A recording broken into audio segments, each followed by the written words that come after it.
Donc je vais faire une présentation qui est assez complémentaire de celle de Stéphane, puisque je vais également parler de famille énergie positive, mais pas que, voilà. Et puis aussi, ma présentation pose la question de l'impact de l'information sur les comportements.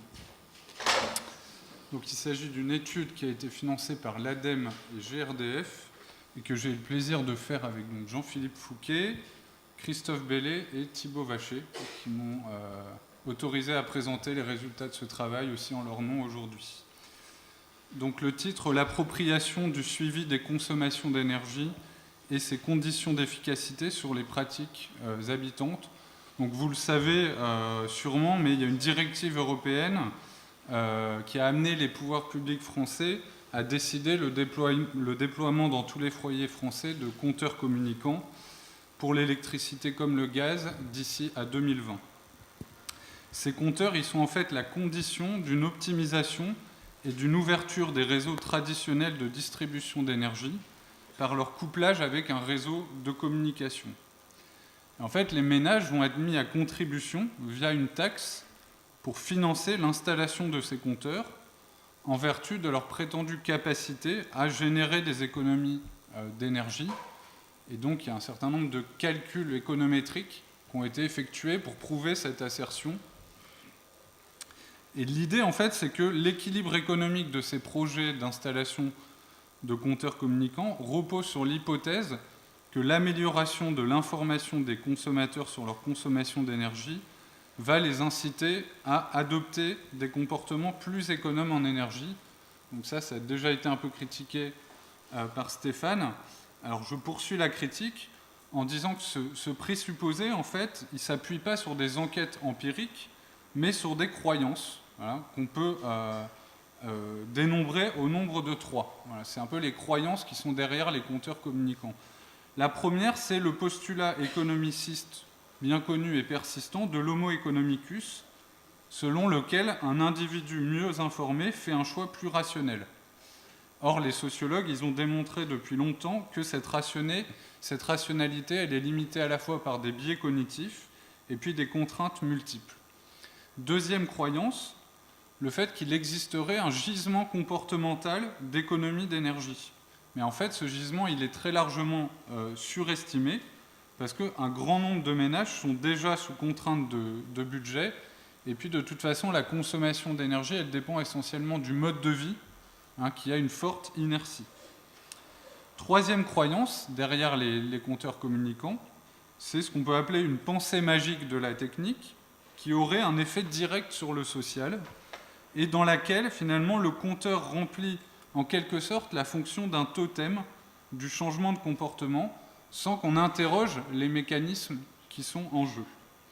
Donc le point de départ de la recherche qu'on a réalisée, c'est bien cette volonté qu'on a eue de dépasser ces prénotions et d'explorer en fait la question de l'efficacité concrète du suivi des consommations en matière d'économie d'énergie. Alors c'est une question qui a déjà été un peu explorée, donc il y a des théories plutôt individualistes qui prétendent que la fourniture d'informations personnalisées aux ménages via des interfaces bien conçues serait en soi un vecteur d'économie d'énergie, ce qui m'a paru contestable. D'une part, il y a l'idée que l'affichage renforcerait l'impact du signal prix, mais là, on a finalement une vision assez mécaniste des pratiques dans l'habitat, qui a été infirmée par les économistes eux-mêmes, puisqu'ils ont en fait démontré la faible élasticité de la demande au prix de l'énergie dans le bâtiment. C'est-à-dire que quand le prix de l'énergie augmente, les consommations ne baissent pas, tout simplement parce qu'elles sont assez contraintes, en tout cas sur le court terme. D'autre part, il y a la fameuse théorie du nudge marketing qui attribue à l'affichage des consommations, par comparaison, un effet d'incitation des individus à aller dans le sens de l'intérêt général. Mais là, on est dans une conception balistique du changement de comportement. C'est un terme que je reprends à Bruno Maresca. Et c'est aussi une conception, le nudge marketing, qui sous-estime le poids des systèmes sociotechniques et qui va également passer à côté des passagers clandestins, si je puis dire. Donc dans cette recherche, on a essayé de d'aller un peu plus loin que tout ce que je viens de décrire, et de proposer une approche sociologique qui permet d'analyser les conditions dans lesquelles l'information délivrée aux consommateurs sur leur consommation d'énergie favorise un changement durable vers des pratiques économes. Donc cet angle-là, il suppose tout d'abord de considérer que l'information n'existe pas en soi et qu'elle est toujours portée par un dispositif socio-technique allant généralement bien au-delà du compteur. Ensuite, il faut aussi tenter de saisir la réception de ces campagnes de sensibilisation par les ménages selon la place qu'occupe l'information dans ces campagnes. Donc essayer de voir comment, parmi d'autres éléments qui constituent ces campagnes, l'information a un impact sur les pratiques et les représentations de l'énergie. Et puis enfin, on a essayé de regarder à l'échelle des organisations ce que la production de ces données implique comme travail et comment finalement ces données pouvaient être le support d'un changement de stratégie des professionnels qui animent ces campagnes comme des décideurs qui les financent. Donc comme on avait une difficulté qui était d'accéder aux expérimentations Smart Grid, on s'est penché sur des campagnes de sensibilisation aux économies d'énergie, incluant un suivi personnalisé des consommations. Et donc on a sélectionné des dispositifs qui s'adressaient à des populations diverses, classe moyenne d'un côté, catégorie populaire de l'autre, et puis également des dispositifs financés par des acteurs différents, collectivités locales et bailleurs sociaux. Donc on avait d'une part Famille à énergie positive, donc je ne reviens pas dessus puisque ça a été présenté par Stéphane, et puis d'autre part 2 campagnes de sensibilisation menées par des organismes HLM à destination des locataires en Auvergne et en Midi-Pyrénées. Et donc on avait toujours dans ces campagnes un suivi personnalisé des consommations. Il y en avait une, ça se passait directement sur la télévision des locataires, et puis l'autre, c'était un site web, et puis il y avait l'intervention d'un coach qui était associé. Donc au total, 37 ménages interviewés. Il s'agit de ménages qui ont participé à la campagne de l'année précédente. Donc ça nous permettait aussi de questionner la persistance des changements de comportement. Voilà, un échantillon diversifié d'un point de vue socio-démographique et du logement. Et puis, on a aussi voulu aller voir les professionnels qui animent ces campagnes, et donc 15 entretiens avec ces professionnels, qui sont des associations, des ALE, des espaces info-énergie, la gestion locative, les élus locaux, les prestataires techniques, les accompagnateurs. Et puis, on a monté aussi une échelle de plus pour aller voir ce qu'on a appelé les décideurs locaux, et qui travaillent en fait avec ces données de consommation agrégées, donc les bailleurs sociaux, les observatoires régionaux de l'énergie et les services des collectivités locales. Et donc ces entretiens-là, ces 12 entretiens, nous ont permis d'appréhender l'échelon en fait des politiques et des stratégies. Alors 2 grands ensembles de résultats. Le premier ensemble, il concerne finalement la valeur d'usage de ces données, avec une découverte qu'on a fait, qui est de dire que finalement, la valeur de ces données, elle est moins au niveau des ménages que des acteurs professionnels et institutionnels. On dit souvent que c'est génial pour les ménages parce qu'ils vont pouvoir faire 10 ou 20% d'économie d'énergie grâce à une meilleure information. On a vu que c'est surtout aux professionnels et aux institutionnels que ces données-là allaient servir.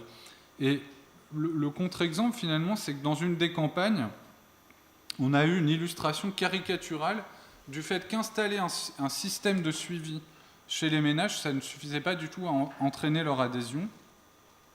Donc c'est le cas de ce dispositif d'affichage des consommations sur la télévision, qui a été couplé en fait avec l'arrivée de la TNT chez les ménages. Et la majorité de locataires, en fait, quand on les a interviewés, n'étaient pas au courant de l'existence d'une chaîne énergie, étant donné qu'il n'y avait eu aucune information préalable de la part du bailleur. Il avait confié cette mission pédagogique aux installateurs du système, mais qui étaient, eux, préoccupés par le fait de rentrer dans les logements, parce qu'ils étaient payés à la pièce posée. Et donc, ils ont mis beaucoup plus en avant l'arrivée des chaînes de la TNT que l'arrivée d'une chaîne énergie. Et donc, au final, la plupart des boîtiers, en fait, avaient été retirés par les ménages parce qu'ils avaient la télé par ADSL, parce qu'ils n'avaient pas assez de prises Péritel ou HDMI, etc. On a vu aussi que dans toutes les campagnes étudiées, les conditions d'accès aux informations sont vraiment décourageantes pour les habitants. Et du coup, ils se lassent de les consulter au bout de quelques semaines.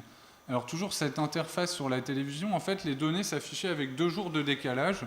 Donc évidemment, du coup, ça ne faisait pas sens pour les habitants. Ils avaient par exemple la météo de 2 jours avant. Donc c'était vraiment pas très intéressant. Pour les sites web, que ce soit FAEP ou le site web du coach énergie, en fait, c'était les habitants eux-mêmes qui participaient à la production des données en indiquant leur index de consommation à intervalles réguliers.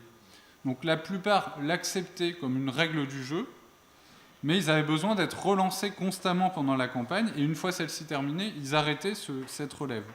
Donc elle était perçue comme une activité finalement contraignante, répétitive, et puis les compteurs n'étaient pas toujours accessibles.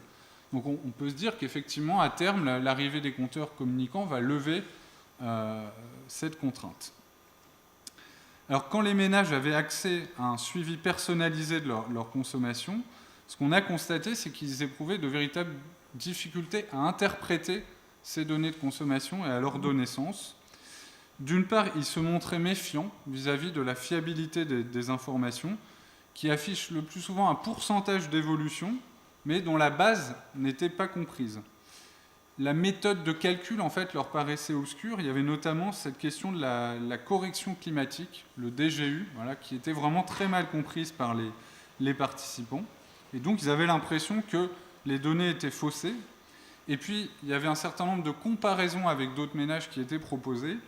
Mais là, ce qu'on voyait, c'est qu'ils expliquaient plus les différences avec leurs voisins par des variations dans l'occupation. Moi, j'ai ma famille qui est venue à Noël, ou je suis parti en vacances, ou mon voisin est parti en vacances, ou des variations dans la performance des logements, plus que par rapport à des variations dans leur propre comportement quotidien. Et donc finalement, ces informations, elles ne disaient pas grand-chose de leur comportement quotidien. Et ce qu'on a observé, c'est que ces informations, elles prenaient vraiment sens à partir du moment où elles se mettaient à participer à des interactions sociales avec un professionnel ou avec d'autres familles qui allaient aider au décryptage de ces données de consommation. J'y reviendrai après.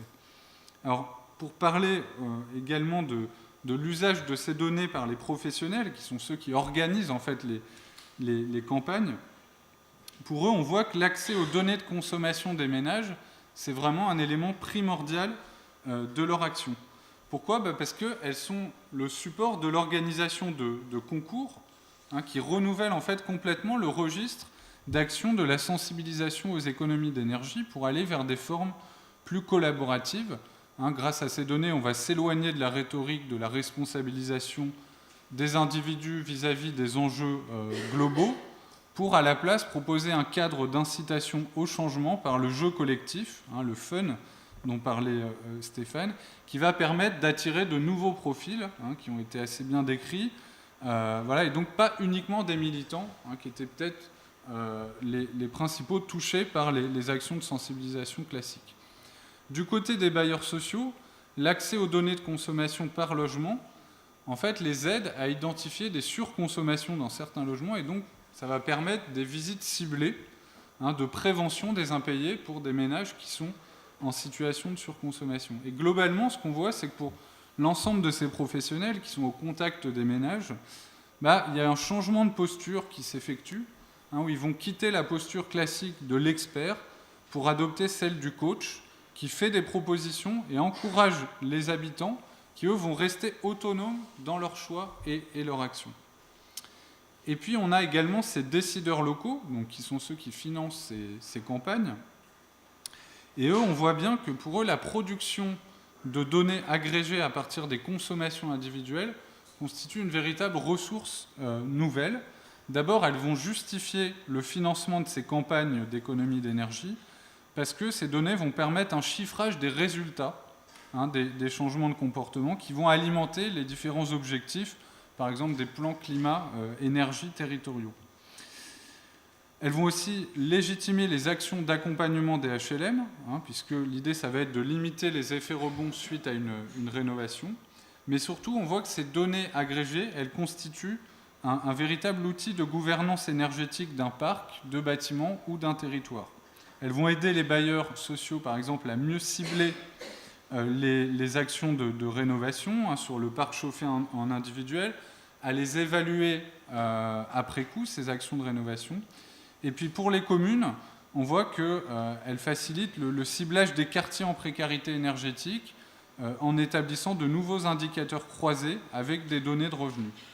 Et donc ces acteurs, ils sont même amenés à créer de nouvelles entités organisationnelles basées sur l'exploitation de ces données de consommation, donc notamment les directions de l'énergie, comme il existe au Grand Lyon par exemple, ou les observatoires de l'énergie chez certains bailleurs.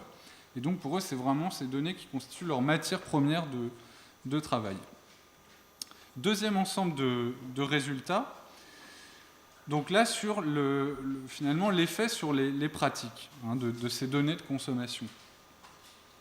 Et là on voit qu'il y avait vraiment une convergence des résultats pour dire que la fourniture d'informations n'agit pas sur le comportement, ou plutôt agit seulement quand elle s'insère dans un dispositif plus global d'accompagnement au changement qui comporte, on va dire, 3 grands piliers, 3 grandes dimensions. Une première qui est une dimension cognitive, parce qu'en fait, ce qu'on a constaté, c'est que c'est les apprentissages qui vont déclencher de nouvelles pratiques. Donc ces apprentissages, ils s'acquièrent par la transmission d'une culture technique de l'énergie qui va bien au-delà de la liste classique des 10 éco-gestes, qui va passer par des supports de connaissances vulgarisés, des guides assez complets, des quiz, et puis surtout des interactions, je vais y revenir. Mais on a aussi un autre vecteur d'apprentissage qui est l'usage d'outils de mesure situés. Et donc ça, c'est quoi? C'est le wattmètre, c'est le thermomètre, c'est le sablier de douche. Et on voit que ça favorise des situations d'auto-apprentissage. On voit que ça fait entrer les ménages dans une posture de quantification des routines quotidiennes qui peut avoir un aspect ludique, provisoirement en tout cas. Par exemple, le wattmètre conduit certains à faire des plans de leur appartement en notant tous les appareils avec la consommation en fonctionnement, en veille, etc. Enfin, vous voyez le type d'action. Et dans ce cadre-là, les individus ils vont acquérir tout un tas de savoirs pratiques, savoir hiérarchiser les consommations d'énergie, savoir détecter des consommations invisibles, comme celle des chargeurs de portable. Et c'est des savoirs qui vont réinvestir immédiatement dans l'action, ce qui sera peut-être plus difficile avec les données globales du compteur d'énergie. Deuxième point, on voit que l'efficacité de ces dispositifs repose en fait surtout sur une dimension sociale, parce que c'est vraiment les interactions qui vont encourager les ménages dans leur action. Alors la dynamique familiale, ça a été souligné par Stéphane, elle est rarement favorable aux économies d'énergie, l'ado qui résiste notamment. Et quelque chose qui m'a semblé vraiment notable, c'est que ce sont véritablement les relations transverses entre les ménages participants à FAEP qui sont le véritable moteur du changement des pratiques. En fait, on voit que donc, ces groupes, c'est des groupes de familles qui se réunissent de façon bi-hebdomadaire ou mensuelle et qui vont discuter des actions à mettre en place pour gagner le concours. Et il va s'instaurer plusieurs choses entre eux. D'abord, une solidarité entre les membres, c'est-à-dire que les plus expérimentés, les plus avancés sur les économies d'énergie vont transmettre leur savoir-faire aux plus récents. Et puis, il peut y avoir aussi un bricoleur qui va aider à l'installation d'un objet économe chez un autre membre de l'équipe, un robinet thermostatique, une pomme de douche économe. Dans ces groupes, il y a aussi une intimité qui se crée. On va parler de la façon dont on prend sa douche, de la façon dont on s'habille chez soi, etc. Et ça, c'est des discussions qui sont nécessaires pour repositionner le curseur entre sobriété énergétique et confort. Mais c'est des discussions qui sont difficiles, voire pas possibles à avoir avec un professionnel, parce que évidemment, on ne souhaite pas perdre la face sur tout un ensemble de choses. Donc ça, c'est des liens faibles au sein d'un groupe de familles. Et Stéphane, il a aussi bien insisté sur le fait que ces familles, elles ne se revoyaient pas après. Et ça me semble très important, parce qu'elles savent que finalement, le lien qu'elles créent est éphémère. Et donc, il peut se dire plein de choses qu'on ne dirait pas avec quelqu'un dont on est proche. Hein. C'est l'effet TGV. Vous êtes à côté de quelqu'un pendant 2 heures, vous savez que vous ne le reverrez jamais, parfois vous lui dites des choses extrêmement intimes. Voilà. C'est un peu cet ordre d'idée. Et puis, dernier phénomène, c'est le sentiment d'appartenance qui se crée dans ce groupe et qui va encourager les efforts. Hein, on a envie de gagner ensemble, voilà, c'est notre équipe, parfois on lui donne un nom, un logo, etc. Et ça fonctionne beaucoup mieux, évidemment, que les ours sur la banquise ou les effets sur la facture qui sont évidemment incertains. Dernier point, sur l'effet sur les pratiques, on voit que finalement, dans ces dispositifs d'accompagnement, pour que les changements de comportement persistent, ce qui est essentiel, c'est qu'ils s'ancrent dans une dimension matérielle. Donc, qu'est-ce que ça veut dire? C'est que la routinisation de ces nouvelles pratiques, elle va passer par une double inscription dans le système des objets domestiques. D'un côté, par des objets qui vont soulager l'effort physique ou la charge mentale associée au geste économe. Donc, c'est la multiprise qui permet d'éteindre tous les appareils d'un coup, ou c'est le stop-douche qui permet d'arrêter l'eau de la douche sans avoir à le régler. De l'autre, on a des objets qui vont optimiser la consommation d'énergie sans demander de gestes quotidiens, sauf au moment de leur installation, donc la douchette économe par exemple, ou la prise programmable qui va couper automatiquement la Freebox et tout l'espace télévision. Et ce qu'on voit aussi, c'est que malgré tous ces efforts, les participants à ces campagnes atteignent vite un plafond d'économie d'énergie qui a été cité, en gros 15%. Et donc finalement, ça peut avoir un effet décourageant pour eux. Voilà. On ne pourra pas aller plus loin. Et donc on voit que son dépassement, ça suppose le passage à des décisions de travaux d'efficacité énergétique qui vont être plus ou moins facilitées par la campagne, qui prépare en tout cas, qui fait maturer ces logiques-là, mais qui vont alors dépendre d'autres dynamiques sociales que celles de la famille, de FAEB, donc évidemment l'exemple de la copropriété. Voilà. Donc ces 3 dimensions, symboliques, cognitives, sociales et puis matérielles. Voilà, je termine en revenant aux réflexions de départ pour dire que finalement la promesse d'économie d'énergie portée par les compteurs communicants, d'après moi, d'après nous, elle pourrait être tenue qu'à 2 conditions. La première, finalement, c'est que l'installation de ces compteurs s'inscrive dans un cadre plus large de campagne d'accompagnement des usages et d'animation menée à un niveau local. Mais ça suppose évidemment d'intégrer le coût sociétal de ces interventions auprès des ménages, qui n'est actuellement pas du tout pris en compte dans les programmes de déploiement. C'est-à-dire qu'aujourd'hui, quand on chiffre ce que va coûter Linky ou ce que va coûter Gaspard, on chiffre la production du compteur par un industriel, on chiffre l'installation du compteur, mais on s'arrête là. Alors qu'en fait, il y a un coût sociétal qui va être supporté par les acteurs locaux, ou qui ne le sera pas, mais en tout cas, il me semble que ce coût-là, le coût de l'animation autour des compteurs, il est essentiel. Deuxième condition, ça renvoie plutôt à la première partie de mon exposé, c'est que finalement la valeur d'usage des données de consommation, elle se révèle surtout à un niveau collectif, quand on est capable de les agréger et de les restituer aux ménages.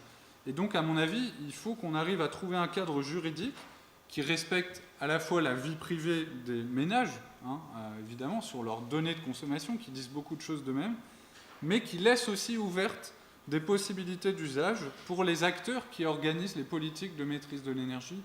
Donc, il y a un équilibre à trouver entre les deux qui n'est pas facile. Merci de votre attention.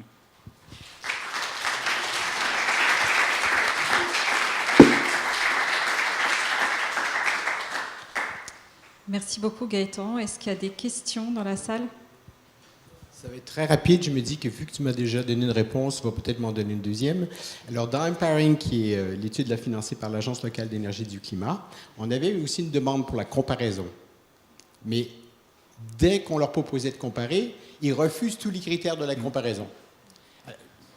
Je ne sais pas quoi faire avec ça, en fait. Je veux le comparer, mais non, c'est pas le même appartement, c'est pas la même famille, c'est pas la même nana, et finalement, ils veulent pas, mais ils veulent. Je sais pas si tu as un élément de réponse. Je pense que c'est la comparaison, il s'agit surtout pour les gens de se situer par rapport à un ensemble. C'est une logique fun, finalement, comme le classement à l'école à la fin de l'année ou à la fin du trimestre. Mais on sait très bien que derrière, Voilà. Fun pour qui, ça dépend, évidemment. Non, mais voilà, et je ne suis pas sûr que ce soit vraiment, par contre, un outil de compréhension de leur consommation, voilà, à mon avis. Ce n'est pas un outil de compréhension, je pense.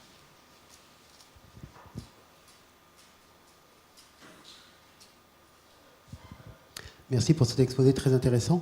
En fait, je pense que ce que vous dites sur les compteurs doit être ramené à l'histoire des compteurs même. C'est plus qu'une question, c'est une remarque. Ils n'ont jamais été conçus pour le consommateur. Ils étaient conçus au départ comme des outils de pilotage du réseau et pour permettre des opérations à distance. C'était la demande de la Commission de régulation de l'énergie au départ. Et c'est progressivement que les politiques se sont emparés en disant on va faire de ces outils la première brique des smart grids, au service des consommateurs, etc.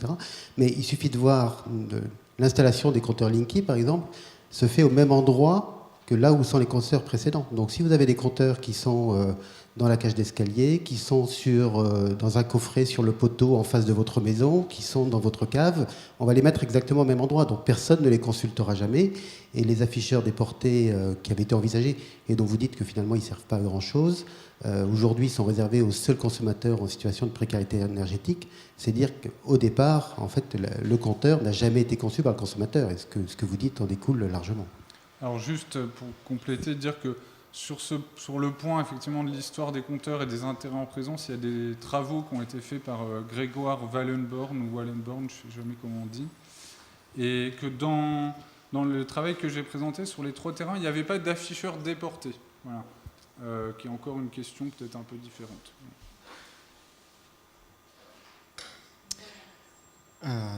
Mathieu Durand-Daubin, EDF. Une question sur le dernier point que vous soulevez sur le cadre juridique à développer pour l'utilisation des données. Est-ce que l'exemple du Green Button américain est pour vous un exemple à suivre ou quelles en seraient les critiques ? Alors, effectivement, je n'ai pas l'habitude de dire ce qu'il faut faire, donc je ne saurais pas si le Green Button en France, je vais peut-être expliquer ce que c'est. En fait, le Green Button, c'est une possibilité qui est offerte aux consommateurs américains de récupérer sur le site internet de son fournisseur d'énergie ces données de consommation dans un format Excel, en gros, pour ensuite aller les télécharger sur le site de quelqu'un ou d'un prestataire qui va l'aider à les analyser. Donc c'est finalement une forme de libération des données, et de manière plus générale, aux États-Unis, la Maison-Blanche a beaucoup pesé pour que les données de consommation d'énergie soient libres d'accès à partir du moment où elles étaient anonymisées. Et donc, voilà. Donc effectivement, il me semble que dans le débat en France sur le sujet, il y a un déséquilibre qui est lié effectivement à la force des associations de consommateurs qui ont mis en garde à juste titre contre une dérive possible dans l'usage de ces données, mais qu'on oublie aussi de parler de la valeur sociétale que ces données agrégées ont pour les acteurs qui sont aujourd'hui au pilotage de ces politiques de NDE. Et donc, c'est simplement dire qu'il y a, à mon avis, un équilibre à trouver, alors, avec un format culturel qui est sans doute différent du format américain. Merci beaucoup Gaëtan. On va accueillir maintenant Evelyne Cordeau.